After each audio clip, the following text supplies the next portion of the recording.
I just returned from a 5-day trip to Cincinnati, a city I have never visited before. And today I want to talk about how living life as a tourist provides you with so much adventure. And how can we bring more of that adventure as we step into new roles or new leadership, or even walking into the same office each and every day? So today I want to inspire you to lead like a tourist. Let's get into it.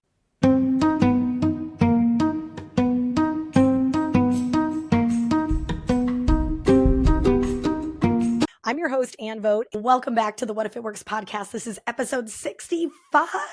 I am so excited to talk to you today. Number one, I'm pumped to tell you about the city of Cincinnati. But number two, there was so much energy on this trip. And I truly believe it was because I showed up being open to not only learn a ton of things that I did not know, but also to experience as much as I could in a short amount of time.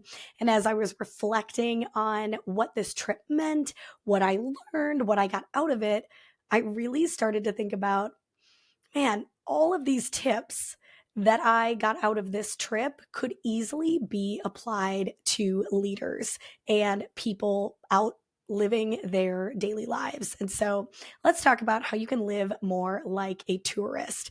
Now, the first thing that occurred, obviously, when you're on a trip is you have no idea what you're doing or where you are going. And if you are a smart tourist, you will ask the locals for help. So I had texted my good friend Ginny asking for some recommendations. I had talked to the front desk employees.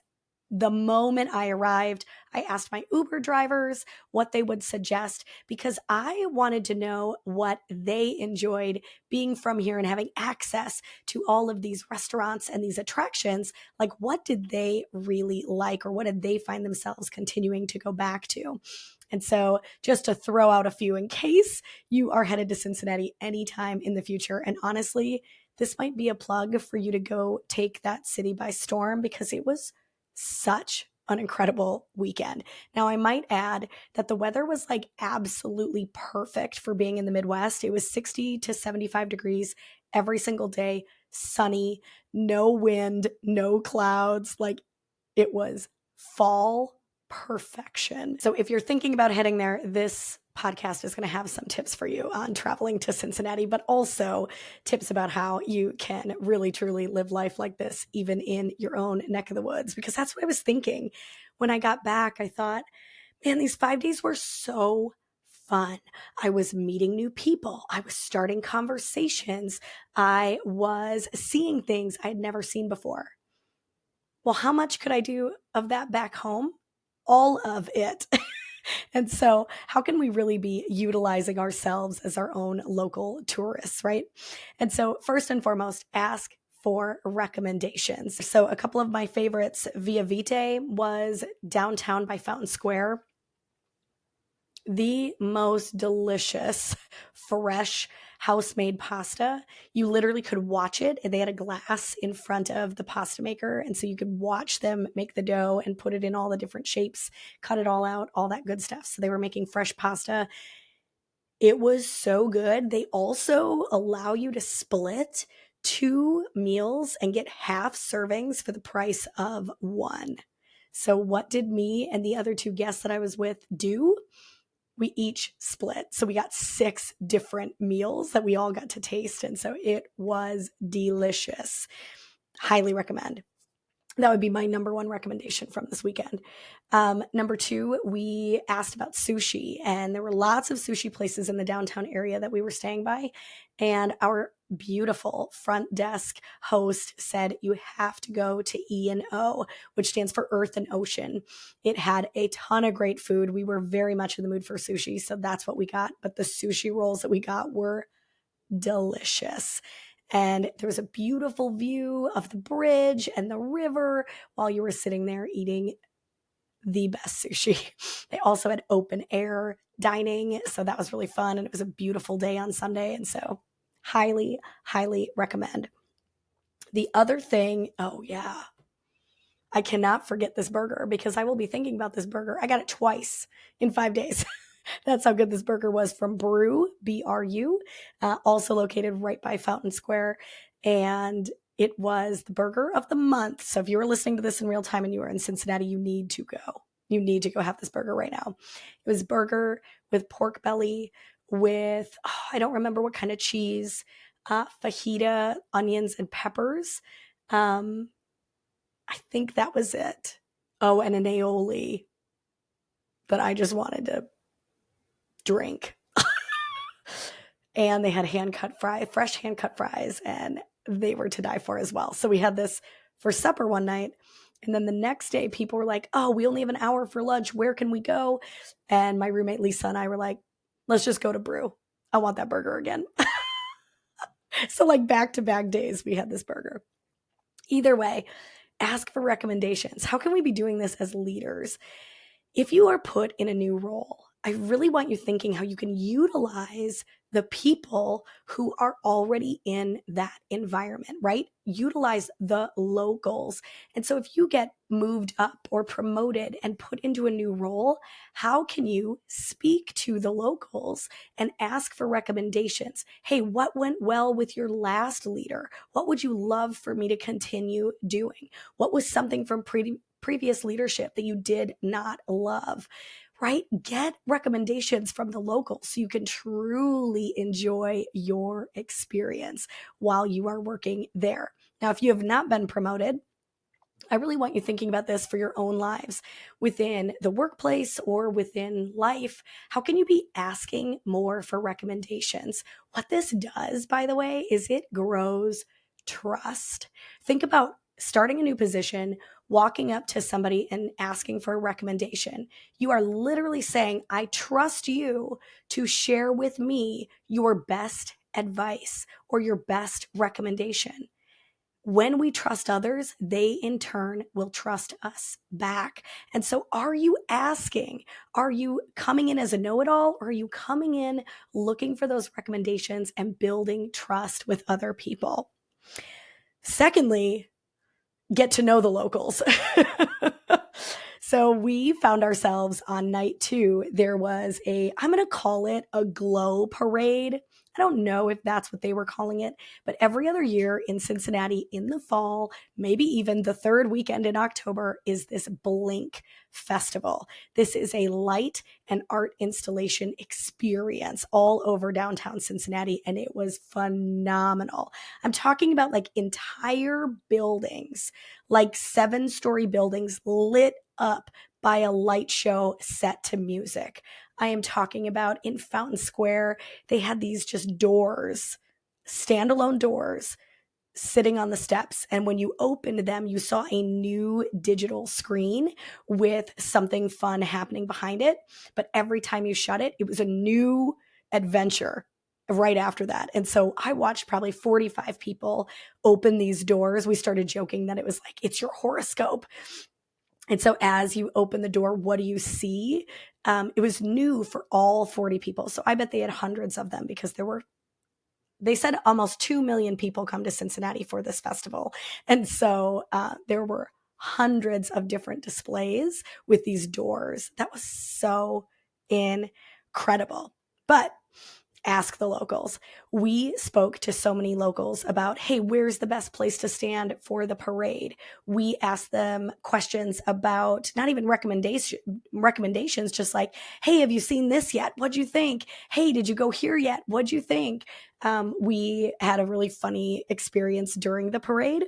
So the parade started at 8 o'clock, and we saw the first like 4 or 5 parade floats. It's a human parade. So they were all people lit up and in outfits and costumes and things like that. And what had happened was, after these 5 got started, the 8 o'clock drone show started right above the parade, which I don't think the people running the parade thought about the fact that everyone would be looking up to the sky as the parade was going by. And so they stopped the parade so everybody could enjoy the drone show. And by the way, this drone show was like nothing I've ever seen before. Color coordination, obviously, like the shapes they were making in the sky and how far away it was, yet it looked so close. And so it was just an incredible experience. But so during that, is the parade over? What's happening? We heard the parade was going to take an hour long. It's not. It's only been 5 minutes. We started laughing hysterically with people around us. We were making up stories. We were just having, fun discussions. They were telling us about last year or 2 years ago's parade. And we were just having a blast with the locals, getting to know them, who they were, where they worked, how long had they been in Cincinnati. We did this with all of our Uber drivers as well. And so getting to know the locals is just like getting to know your new team. If you get placed in a new position, you got to know your people. You have to already, as I said, start linking up with trust, start growing trust, but also really getting to know them as people. How do they work? What do they like? What are things that motivate them? What are their biggest challenges that you could start thinking about problem solving and taking those challenges away, or at least attempting to remove those hurdles, right? Get to know the locals. They will tell you a lot when you start asking and you start getting that feedback. And so make sure you're asking for it. Make sure you're having conversations right away in the beginning. As you may have remembered, I was a school teacher, and I remember that I had administrators, principals specifically. There were a couple of them that did such a great job of this at the beginning of the year. When I was a new teacher, my principal constantly was coming in, checking on me. How are you? How are things? How are your classes? How are you finding this? Just really being open to understanding how things were going for me. And then in turn, offering me the opportunity to talk to her and ask my questions to her as well. And so really think about leaning in, growing that trust, cultivating those connections so that you can really thrive in your new environment and they can thrive with you as their new leader. All right, next up. Most tourists are just so enthusiastic about popular attractions. I don't know how many pictures I took of the Cincinnati Bridge, the one that was closest to us. Side note, it's called the John A. Roebling Suspension Bridge, not the Cincinnati Bridge. Oops. I'm going to go with 75 to 100. This is a bridge that people are utilizing every single day. They see it every day. They drive over it every day. They, interact with it every day. And so if you were a local, you'd be like, what is so cool about this bridge? I loved it. I even looked up when it was built. It was built in the 1800s. It was this stunning structure over the water. It was lit up at night, but even in the day, like I said, it was a cloudless day. I got great photos of this bridge, but I was so enthusiastic about this bridge that everybody sees all the time. What is in your working environment that you see all the time that you just don't really take the time to get enthusiastic about or appreciate it? This might be people. There might be people that you are around on a daily basis that you just don't think about appreciating the little things that they do. And so I know I've done some episodes all about how appreciation goes so far, but I'm going to lean in on it a little bit right now. When you appreciate people for the same things they are consistently doing, it grows their confidence that what they are doing matters to the people around them.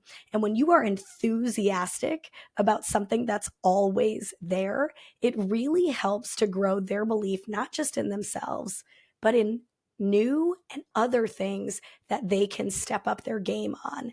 And so I really want you to think about going to work enthusiastically.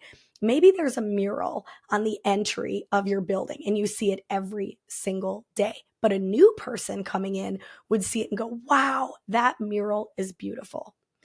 Think about being enthusiastic about those things that you experience and see every single day. It really brings up like an idea of gratitude, especially over the mundane or the consistent things happening in your life. What do you really appreciate? And then you putting words to that is really going to not only grow your own gratitude and appreciation, but it's going to help other people see that, experience that, and feel that too.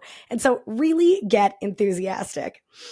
And then the last one I have for you today is go all in on learning more. So I just experienced a very new city, right? And my friend Ginny recommended to go to the National Underground Railroad Freedom Center Museum. It was fantastic. And now, obviously, this is a new experience for me because I had never been to Cincinnati and I had never been to a museum that was really showcasing slavery, the Underground Railroad, the end of slavery, and modern day slavery in one building in such a beautiful and honest way. It was an incredible experience. I highly recommend if you are living in or near Cincinnati and you have not gone. It was an incredible experience. I have been to Holocaust museums. I have been to World War I and World War II museums. And this was up there. I might even say it was the best museum I've ever seen in terms of taking a really overall picture of an event in such a way that brought you full circle. So if you are in the area or if you plan to go, highly, highly, highly recommend. Now, that was new for me, but there are things in my own town. Now, mind you, I live in a town with less than 14,000 people. You would think that I would be able to explore this town in a day or two and be like, check. Just last month, I went on a history tour with my network New Ulm group. This is a local group that is focused on leadership and networking and getting to know the area that you live in.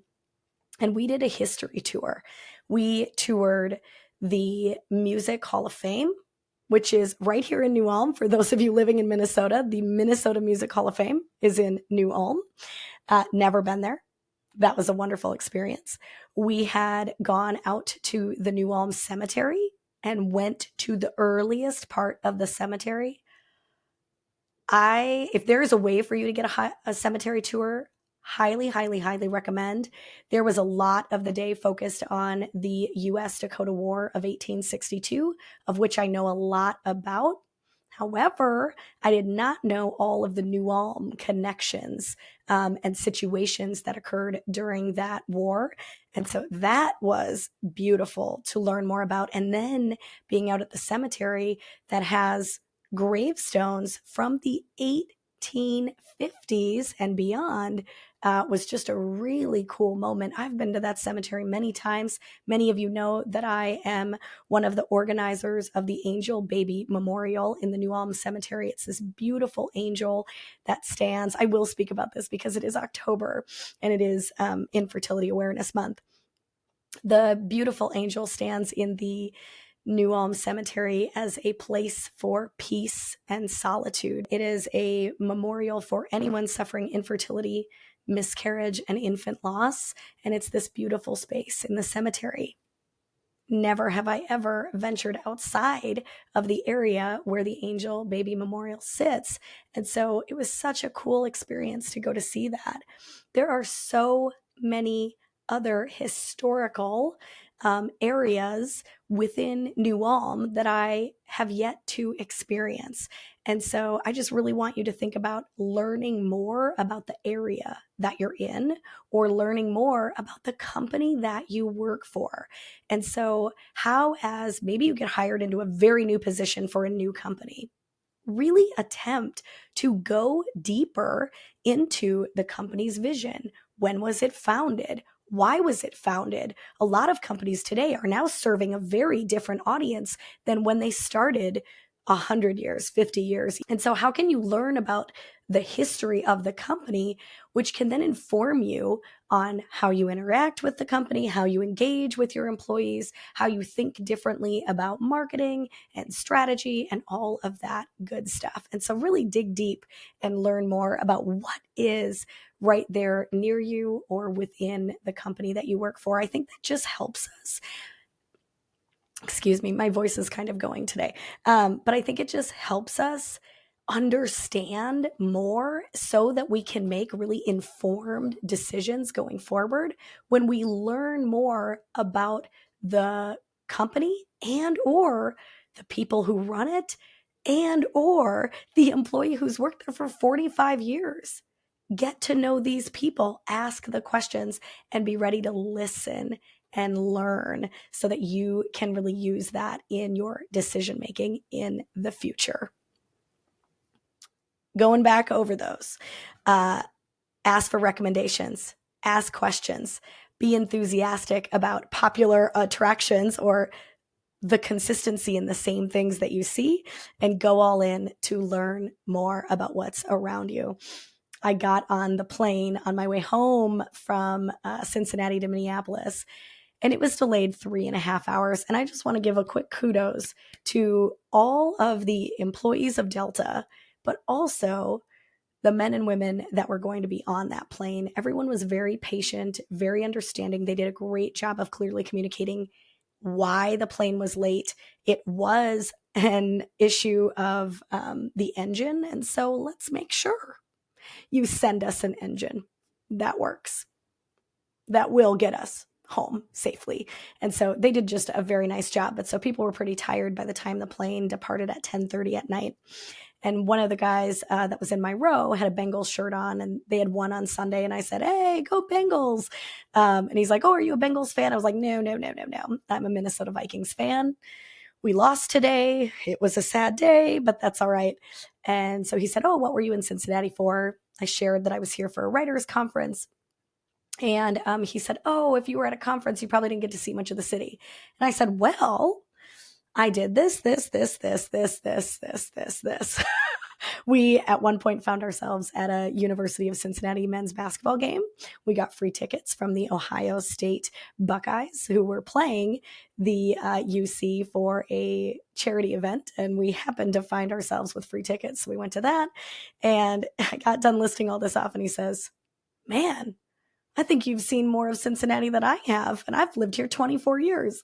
So it just goes to show you, get out there and experience all that you have in front of you. I am taking so much energy into this week from being in that space. In my journal, I was writing about how there was fulfillment energy. There was energy given from other people, but there was also this freeing energy. I was in a new space with no expectations and also no agenda. Yes, we had the writers conference agenda, but that was kind of it. And so I was able to kind of make my own agenda and really go out and explore. And sure, I could have gotten some sleep and laid down and rested. But instead, I chose to just get out there, learn what I can, experience what I can, go see as much as I can. And I really want you taking that with you into the next trip you go on, but even taking that with you into work each and every day. Become a tourist and just see how your life kind of expands. What if it works? You being a tourist, you acting as a tourist at work or even at home or even in your own town, right?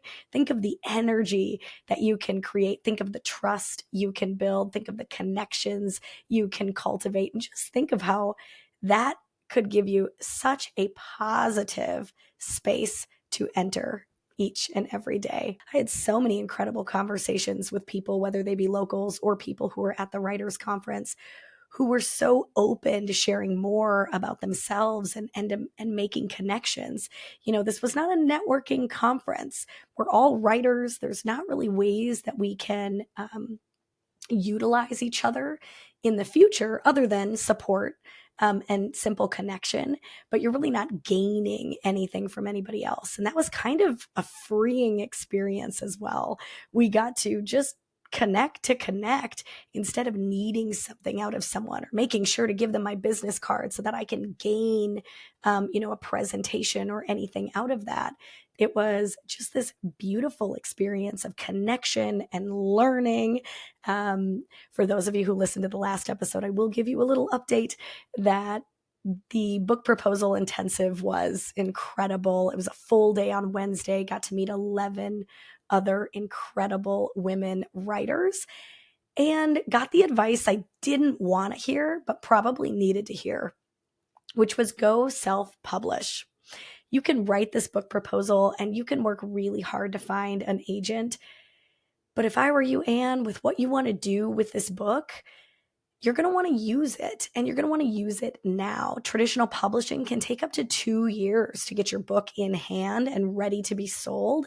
And she was like, I just don't think you want to wait that long. I think you want to get out there. You want to get your message out there and you want to start utilizing this book as a way to showcase your method, as a way to grow people's ideas of the simple actions they can take in leadership. And she said, if I were you, I would go write it.